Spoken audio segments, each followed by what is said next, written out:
The Kabbalists tell us of the lost word, the word of power which mankind has lost.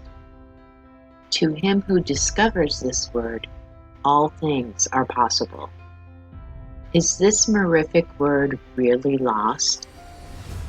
Yes and no. It is the open secret of the universe, and the Bible gives us the key to it. It tells us, the word is nigh thee, even in thy mouth and in thy heart. It is the most familiar of all words, the word which in our heart we realize as the center of our conscious being, and which is in our mouth 100 times a day. It is the word, I am. Because I am what I am, I may be what I will to be. My individuality is one of the modes in which the infinite expresses itself, and therefore I am myself that very power which I find to be the innermost within of all things. Realizing the great unity of all spirit, the infinite is not the indefinite, for I know it as the infinite of myself. It is the very same I am that I am, and this not by any act of uncertain favor, but by the law of polarity, which is the basis of all nature.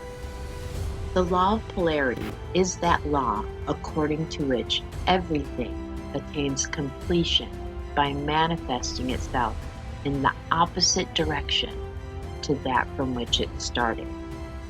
It is the simple law by which there can be no inside without an outside, nor one end of a stick without an opposite end.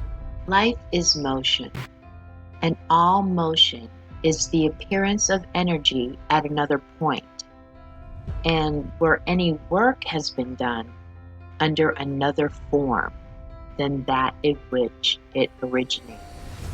But wherever it reappears, and in whatever new form, the vivifying energy is still the same. This is nothing else than the scientific doctrine of the conservation of energy.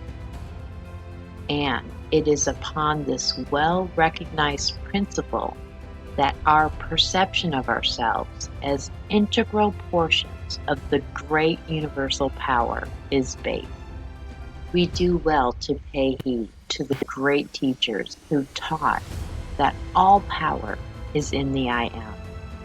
We have lost not the word, but the realization of its power. And as the infinite depths of meaning which the words I am carry open up to us, we begin to realize the stupendous truth that we are ourselves the very power which we seek.